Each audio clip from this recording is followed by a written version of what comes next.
Մեծարգո պարոն նախագահ, Սահմանադրական դատարանի մեծարգո նախագահ, պարոն փոխվարչապետ, կառավարության օրենսդիր գործադիր իշխանության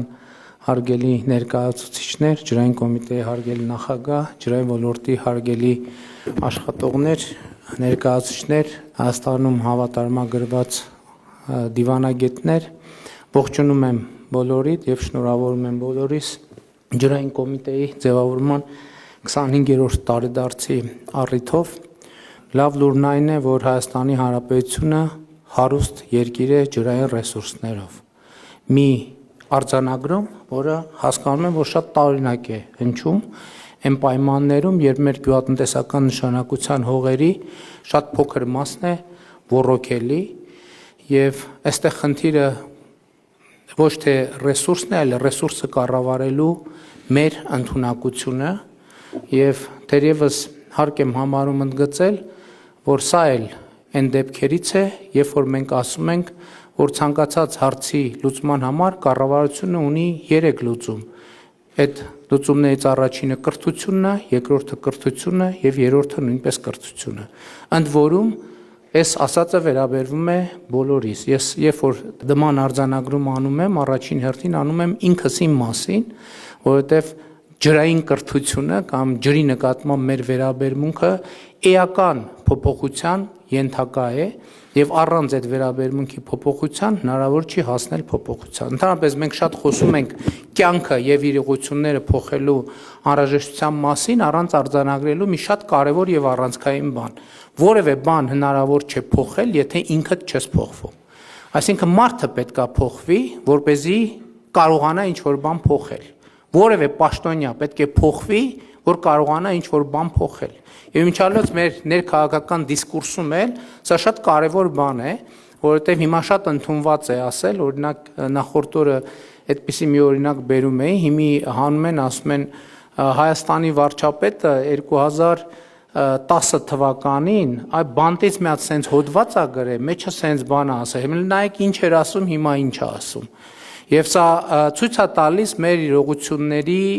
շատ խոցելիությունը, որովհետև մենք չենք հասկանում, որ կյանքը ինքը փոփոխությունների ընթացք է։ Եվ երբ որ չես փոխվում, դա բերում է աղետների։ Մեր շատ աղետներ կապված են նրա հետ, որ մենք չենք հասկանում, չենք ըմբռնում փոխվելու անհրաժեշտությունը, չըմբռնելով, որ առանց փոխվելու հնարավոր չի բան փոխել։ Ջրային ոլորտը այն ոլորտներից է, որտեղ մենք ընդհանրապես չենք փոխվել։ Չենք փոխվել, եկեք համարձակություն վերցնեմ ասել վերջին 100-ամյակներում։ Դրա համար էլ տեղում դոփում ենք եւ մեզ ոչ մի բան չի փրկում բացարձակապես։ Եվ չի փրկելու, քանի դեռ մենք չենք հասկանում, որ մենք պետքա փոխենք ջրի նկատմամբ մեր վերաբերմունքը պետական կառավարման համակարգից սկսած ժողովրդական մակարդակով վերջացրած։ Ես շատ հասկանում եմ եւ էմոցիոնալ առումով էլ հասկանում եմ մեր բազմաթիվ գյուղերում ինձ տրվող այն հարցը, թե ինչու ենք մենք պարտական վճարել մեր պապենական ջրի համար, չէ՞ որ այդ ջուրը մեր պապենական հողերի, մեր սարերից եկող մեծ պատկանող ջուրն է։ Ես նման դեպքերում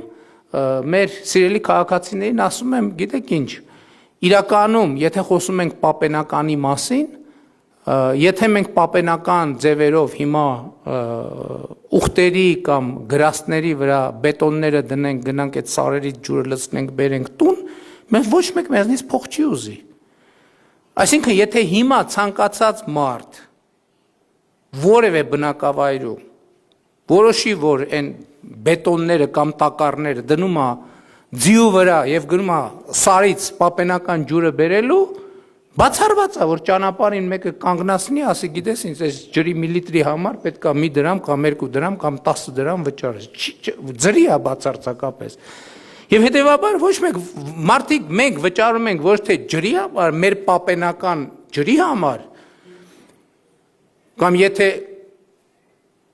կարող ենք հենց այսպես ուղիղ ասենք, այլ վճարում ենք, որպեսզի ջուրը սարից գա հասնի, մենք վճարում ենք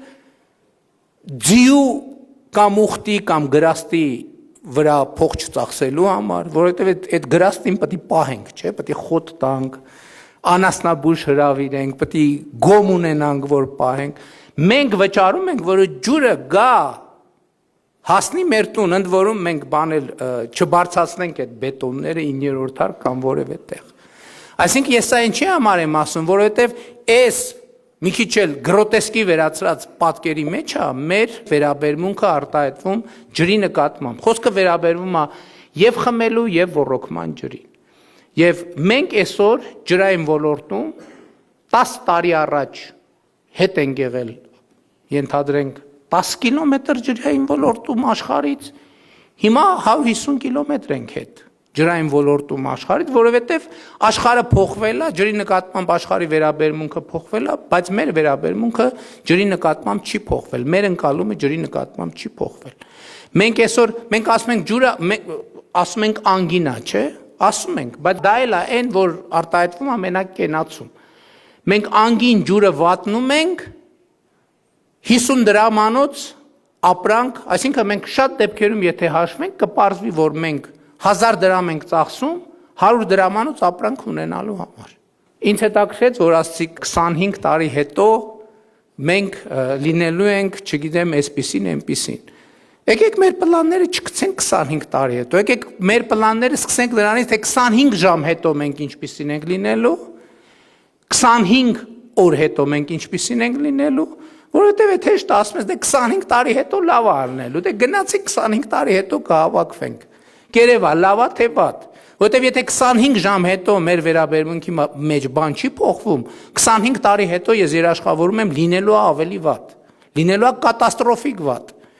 որովհետև եթե 25 տարի առաջ կլիմայի փոփոխությունը այդքան չէր ճնշում մեր վրա, մենք հələ ժամանակ ունեինք ասելու դե հələ նայենք, տեսնենք, քննենք, զննենք եւ այլն։ Հիմա կլիմայի փոփոխությունը մեր վրա այնպեսի մեծ ճնշում է դնում, որ եթե մենք 25 ժամ հետո չտեսնենք արդեն մեր իսկ վերաբերմունքի փոփոխությունը, 25 տարի հետո կատաստրոֆա է լինելու։ Ոչ մեկ թող հույս չունենա, թե 25 տարի հետո լավ է լինելու։ Որովհետև եթե մենք մեր գյուղատնտեսության ընդհանրապես վերաբերմունքը չփոխենք, մենք ընդհանրապես խնդիր պետք է դնենք, որ Հայաստանում չոռոգվող գյուղատնտեսական նշանակության հող ոչ միայն պետք է չլինի, այլև բազմաթիվ հողեր, որոնք այսօր որևէ մեկի մտքով չի անցնում, որտեղ պետք է լինեն այգիներ, պետք է դառնան այգիներ։ Այսինքն գյուղատնտեսականից դուրս, որ համարվում է, չգիտեմ, այլ նշանակության հող, այդ բոլորը պետք է դառնան այգիներ, ու այսօր Հայաստանում, այսօրվա Հայաստանում այդ ջրային ռեսուրսը կա։ Փորձագիտական գնահատականներով Հայաստանում տարեկան 5-ից 7 միլիարդ խորանարդ մետր ջրային ռեսուրս է ձևավորվում։ Այսօր մեր ոռոգման համար ինչ որ մենք տարեկան օգտագործում ենք մի հատ էլ տենց ուրախանում ենք, որ այդքան ջուր ենք կարողացել հավաքել, դա այդ ռեսուրսի ընդամենը չնչին մասն է։ Եվ այդ չնչին մասի մի զգալի մասը Սևանն է ապահովում, որը էլի շատ լուրջ խնդրահարույց է մեզ համար, որովհետև մենք պետքա ի վերջո կարողանանք Սևանը այնպիսի, Սևանը մի ռեսուրս է, որը մենք պետքա օգտագործենք 3-րդ, 4-րդ, 5-րդ, 6-րդ տեղում։ Իսկ այսօր Սևանը մեր ռեզերվն է, այն որ մենք այսօր ամեն տարի կամ 5 տարին մեկ Սևանին անդրադառնում ենք, այդ նշանակում է, որ մենք ընդհանրապես մեր ռեզերվն ենք օգտագործում, այդ նշանակում է, որ մենք ջրային ճգնաժամի մեջ ենք եւ ուրիշ բառապաշար օգտագործել այստեղ պարզապես տեղին չի։ Բայց այդ ճգնաժամը, ել եմ ասում, ոչ թե ջրի մեջ է, ճգնաժամը մեր մեջ է։ Այս էլ այն դեպք, որ ստեղ է ճգնաժամը։ Եվ մինչև մենք այդ ճգնաժամը չհաղթահարենք, ոչ մի բան չի հաղթահարվելու։ Եվ լավատեսության համար ոչ մի հիմք ընդհանրապես չկա։ Որտեղ մենք պետք է հասկանանք այն գյուղատնտեսությունը, որ կա, օրինակ եթե հիմա 25 տարի հետո այդ գյուղատնտեսվարման ձևերը շարունակեն այդպիսի մնալ, բացառված է մենք ոչ մի լավ բան չենք կարող ունենալ։ Մենք պետք է հասկանանք, որ կաթիլային ոռոգումը եւ ինտենսիվ գյուղատնտեսությունն է լուծումը եւ բացառվում է, որ գյուղատնտեսության այն ձևերով ինչ էլ անենք, այսօրվա մեր գյուղատնտեսությունը ինքը վնասաբեր է։ Վնասաբեր է ամբողջությամբ, բացի ինտենսիվ գյուղատնտեսությունից, վնասաբեր է ամբողջությամբ, որովհետև մենք չենք հաշվում իր ինքնարժեքը, ջրի, կոնկրետ ջրի գինը թեր գնահատված է, եւ բացարձակապես ամբողջ գյուղատնտեսությունը աշխատում է վնասաբեր ոլորտը, բացի ինտենսիվ գյուղատնտեսության եւ ինտենսիվ անասնապահության։ Եվ մենք այս թեմաների հետ պետք է առերեսվենք։ Իսկ սա առերեսվելու համար ել եմ ասում, գալիս է խնդիրը հանգում է կրթությանը։ Ես օրինակ համոզված չեմ, ընդհակառակը համոզված եմ, որ մենք այս ոլորտում գիտելիքի ոչ թե պակաս, այլ ճեղք ունենք։ Եվ եթե մենք առաջին հերթին պետական կառավարման համակարգում այս ճեղքը չենք կարողանալու լրացնենք, մենք ոչ մի հեռանկար եւ ապագա չունենք։ Եւ ես ասում եմ նաեւ այդ ճեղքը լրացնելու ձևը որն է, որովհետեւ ես հասկանում եմ նաեւ, որ քաղաքական առումով շատ մեծ շահարկումների տեղ է տալիս նաեւ վարձատրության են նոր համակարգը, որը մենք ներդրում ենք, բայց ստեղի լուծումն էլ է այդ։ Ոչ միայն այն պատճառով, որ դա համակարգ է, որ մենք հազար ներողություն ես բառապաշար օգտագործելու համար, որ մենք կարողանանք ստիպել, որ մեր պաշտոնյան հասկանա, որ ինքը ամեն օր պետք է զբաղվի իր կրթությամբ, բայց եթե ոչ, այդ միակ տարբերակն է, որտեղ մենք կարող ենք ասել հետևյալը, այնտեղ որտեղ պաշտոնա թափուր մնում եւ արտաքին մրցույթ հայտարարելու ժամանակ դա միակ տարբերակն է, որտեղ մենք հնարավորություն կունենանք արտաքին մրցույթ հայտարարելու ժամանակ մրցույթի պայմանների մեջ գրել։ Պետք է լինի աշխարհի 100 top համալսարանների շրջանավարտ։ Այսինքն եթե որևէ մեկ օրինակ աշխարհի top 100 համալսարանի շրջանավարտ չի, որոշակի պաշտոններում, չեմ ասում Հայաստանի բոլոր պաշտոնյաները պետք է լինեն աշխարհի top 100 համալսարանների շրջանավարտ։ Որոշակի պաշտոններում չնայած X այդ ուղղությամբ մենք պետք է գնանք նաև այն ուղղությամբ, որ մեր համալսարանների շրջանավարտներն էլ արդեն մեր համալսարաններն էլ լինեն աշխարհի լավ, եթե ոչ top 100-ի մեջ, top 500-ի մեջ։ Եվ ես ուզում եմ մենք այս խնդիրների հետ առերեսվենք, որովհետև առանց այս խնդիրների առերեսվելու մենք ոչ մի խնդիր չենք կարողանալու լուծել։ Մենք ընդհանրապես նման դեպքերում, եթե ուրիշ ոլորտներում ասենք տենց իրավիճակ լինի, մենք երկրում արտակարգ դրություն կհայտարարենք։ Միտեղ որտեղ որ 40%, 60% կորուստ լինի, մենք ինչ կանենք, արտակարգ դրություն կհայտարարենք։ Իսկ ջրային ոլորտում դա նորմալ է, հա դե 60% է կորուստը, դարձավ 59%,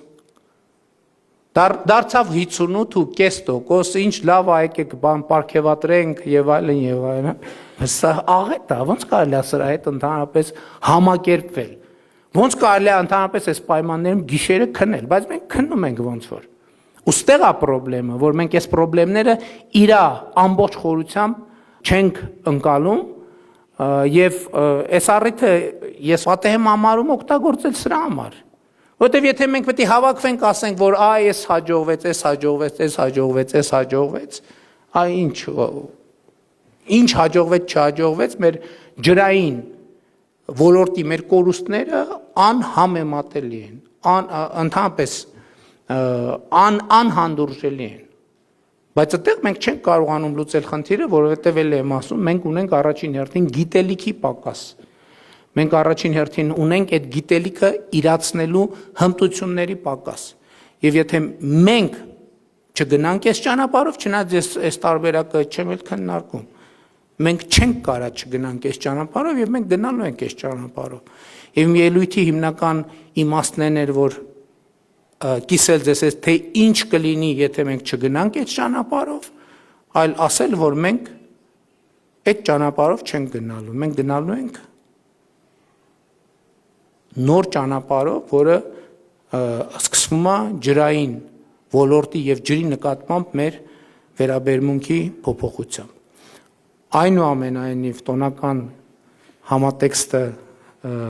չմթագնելու համար ուզում եմ շնորհակալություն հայտնեմ ոլորտի բոլոր աշխատողներին, ովքեր այս ընթացքում իրենց կարողությունները ներդրել են,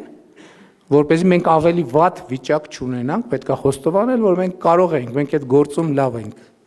Միշտ էլ կարող ենք ավելի վատ վիճակ ունենալ, ես ուզում եմ շնորհակալություն հայտնել, բայց եւ նաեւ հույս ունենալ, որ մենք արձանագրում ենք։ Սոկրատեսը ասում էր, ես գիտեմ, որ ոչինչ չգիտեմ։ Եվ եթե Սոկրատեսը տենց բան ասել է, կարծում եմ բացարձակապես ամոթ չի, որ մենք էլ ասենք ջրային ոլորտում էլ ցավոք մենք ոչինչ չգիտենք։ Մենք պետք է իմանանք, որ ոչինչ չգիտենք, որ գոնե ինչ որ բան կարողանանք իմանալ։ Շնորհակալություն։